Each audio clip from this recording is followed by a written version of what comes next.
आता तुम्ही बघू शकता बघा, आम्ही गावी गेलो होतो आणि इथे कढई घेतली आहे. कढईवरती चुलीवरती आम्ही चणे भाजून घेणार आहे. आणि हे बघा असं करून सर्व चणे आम्ही भाजून घेतले आणि एका परातीमध्ये काढून थंड करून घेणार आहोत. थंड झाल्यानंतर चणे आम्ही दात्यावरती भरडून घेणार आणि घरघंटीवर दळून आणणार. तर तुम्ही बघू शकता हे बघा असं चणे भरडून होतात दात्यावरती. तर माझ्या भावाची बायको चणे भरडते, ते तुम्हाला मी दाखवते. बघा थोडे थोडे चणे घालून आहे ना भरडून घ्यायचे असतात. तर हे बघा सर्व भाजून झाले आणि भरडून पण झाले आणि आता घरघंटीवरून दळून आणले आहेत आणि आता लाडू बनवायला सुरुवात करते. चण्याचे लाडू बनवण्यासाठी हे बघा मी ते ना 2 वाट्या खोबरं किसून घेतलं आहे. तर मी गावी गेली होती त्यावेळी मी आहे ना चणे घेतले आणि चणे चुलीवर भाजले आम्ही व्यवस्थित. त्यानंतर दात्यावर ना भरडल्यानंतर ना घरघंटे असतात ना त्यावरती आम्ही गिरणीवर लावून आणले आणि ते मुंबईला इथे मी पीठ घेऊन आली. तर आता त्यासाठी हे बघा इथे मी ना 1-2 वाट्या खोबरं घेतलं सुकं आणि किसून घेतलं आहे. तुम्हाला जेवढं पाहिजे असेल ना खोबरं त्याचा वापर तुम्ही करू शकता. तर आता तुम्ही बघू शकता हे बघा मी आहे ना सुकं खोबरं भाजून घेते.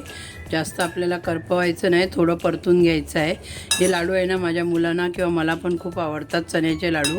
पहिली जुनी पद्धत होती अशी की गावी लोक गेली ना की चणे भरडायचे, दात्यावरच दळायची लोकं आणि गूळ घालायची, वेलची असेल तर वापर करायची घालायची आणि लाडू बांधून द्यायची मुंबईला भेट म्हणून, नारळाची कापं किंवा चण्याचे लाडू. तर आता गावी गेली ना त्यावेळी आठवण आली तर चणे घेतले 1 किलो मस्तपैकी चुलीवर भाजून बिरडून हे केलं, दळून आणले. तर आता म्हटलं लाडू बनवूया आणि तुमच्याबरोबर पण शेअर करूया कसे बनवले ते. तर तुम्ही बघू शकता हे बघा आता मी 2 वाट्या ना खोबरं किसून घेतलं, भाजून घेते आणि माझ्याजवळ ना 50 ग्राम मेथी होती. ती मेथी ना मी दाखवली, व्हिडिओ बनवला नाही त्याचा. मेथी गॅसवरती व्यवस्थित भाजली आणि ती मिक्सरला लावून घेतली, त्याची पावडर बनवून घेतली. थोडंसं बदाम होतं, बदाम पण थोडं गरम केलं कढईमध्ये आणि ते पण मिक्सरला लावून घेतलं, व्यवस्थित बारीक करून सर्व ठेवलं. 2 ते 3 चमचे खसखस होता, तो खसखस पण घेतला आणि व्यवस्थित बारीक करून साईडला ठेवून दिलं आहे सर्व. तर आता म्हटलं थोडं सुकं खोबरं भाजतेवेळी तुम्हाला दाखवूया. तर आता हे बघा सुकं खोबरं भाजून घेते. यामध्ये तुम्ही आळशी हालिम पण वापर करू शकता. सर्दी खोकला असेल, कफ असेल तर होत नाही. ओवा पण वापर करू शकता. ओव्याचा ओवा घातल्यानंतर काय होतं, पोटबीट फुगत नाही. असं चणे व्यवस्थित भाजल्यानंतर काही त्रास होत नाही आणि गूळ घालून बांधून घेणार आहे मी. तर हे बघा आता खोबरं व्यवस्थित असं परतून घेते. आता हे बघा खोबरं व्यवस्थित भाजलं. आता हे काढून घेते एका ताटामध्ये. शकता हे बघा तूप घालून घेते. 2 ते 4 चमचे अंदाजे मी तूप वापर करते आहे बघा. आता त्यामध्ये हे बघा मेथीची पावडर घालते. मेथी मिक्सरला लावून ठेवली होती. आता हे बघा व्यवस्थित आपण मेथीची पावडर भाजून घेऊया. हे बघा आता यामध्ये हे बघा बदाम लावून घेतलं होतं मिक्सरला, ते घालून घेते. बदाम व्यवस्थित असं भाजून घेते. बघा बारीक गॅस ठेवला आहे एकदम. त्यामध्ये हा बघा 2 ते 3 चमचे खसखस आहे, तो घालून घेते. आता हा बघा ओवा आहे ना थोडा चुरून घेतला हातानेच आणि आता हे बघा व्यवस्थित मिक्स करते. हे सर्व मी स्लो गॅसवरती करते. मी खसखस पहिला भाजून घेतला होता, आता फक्त मी ह्याला तुपात परतवून घ्यायचा आहे. हा बघा तर तुपामध्ये मी हा परतून घेतला आहे. आता त्यामध्ये हा बघा सर्व खोबरं घालून घेते परत. तर आता बघू शकता हे बघा खोबरं घालून घेतलं आणि खोबरं आता सर्व मिक्स करून घ्यायचं आहे. हे बघा आता मी हे सर्व मिक्स करून घेतलं आणि आता गॅस बंद करते आणि हे ताटामध्ये काढून घेते. तर हे बघा चण्याचं पीठ आहे, एका परातीमध्ये घालून घेते सर्व. आता हे बघा चण्याचं पीठ दळून आणलं आहे, भाजलेल्या चण्याचं पीठ आहे. आता त्यामध्ये हे सगळं भाजलेलं सामान आपण घालून घेऊया. सुकं खोबरं, खसखस, मेथी, बदाम. आता हे बघा हाताने सर्व मिक्स करून घेऊया. सुंठ पावडर घालूया. आता आपण हे बघा सुंठ पावडर घातल्यानंतर व्यवस्थित मिक्स करून घ्या. वेलची पावडर असेल तर वेलची पावडर पण 1 चमचा घाला. माझ्याजवळ नव्हती म्हणून मी वापर केला नाही आहे. तर आता हे व्यवस्थित मिक्स करूया आपण आणि आता गुळाचा पाक बनवायला घेणार आहे मी. तर तुम्ही बघू शकता हा बघा मी अर्धा किलोच्या वरती थोडासा गूळ घेतला आहे आणि आता गूळ आपण वितळून घ्यायचं. त्यामध्ये बघा 2 ते 3 चमचे पाणी घालून घेणार आहे आणि व्यवस्थित बारीक गॅसवरती वितळून घेते.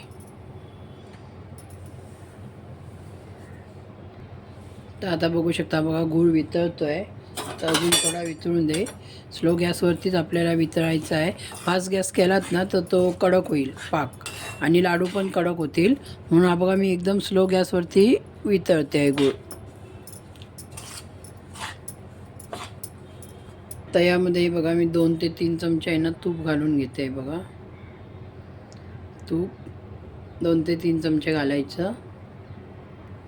हे बघा तूप घातलं आहे. आता व्यवस्थित मिक्स करून घेऊया. आणि बघा गूळ पूर्ण वितळला आहे, म्हणजे पाक बनून तयार झाला आहे बघा.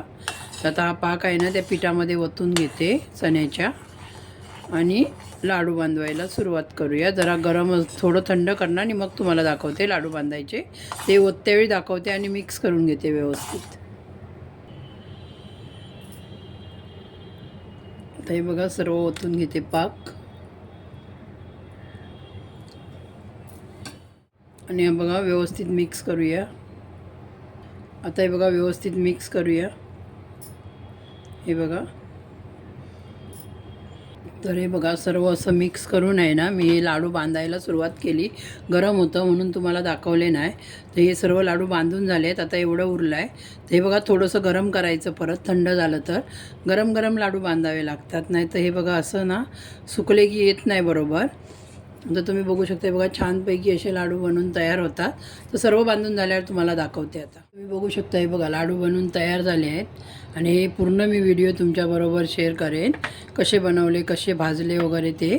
तर हे बघा मस्तपैकी असे लाडू बनतात. हे अबडधबडच असं बनतात, कारण गूळ असतं, खोबरं असतं ना, आणि पटापट बांधावे लागतात. त्यामुळे मला पूर्ण दाखवायला मिळालं नाही बांधत्यावेळी, कारण तो गूळ आहे ना थंड होतो. फॅन खाली वगैरे पकडलं ना तर थंड होतो. फॅन बंद करून बांधावे लागतात पटपट. तर हे बघा मस्तपैकी असे झालेले आहेत लाडू आणि अप्रतिम चव आहे एकदम छानपैकी. तर असे बांधा आणि मला सांगा कमेंट करून हे लाडू कसे बनले ते. माझ्या चॅनलला सबस्क्राईब करा, लाईक करा, जास्तीत जास्त शेअर करा. आणि माझं एक चॅनल आहे चारूज किचन म्हणून, चारूज किचन. तर तिथे जाऊन तुम्ही माझ्या चॅनलला सबस्क्राईब करा, लाईक करा. तिथे मी नाश्त्याचे व्हिडिओ टाकते. तर हे लाडू कसे बनलेले नक्कीच मला कमेंट करून सांगा. धन्यवाद.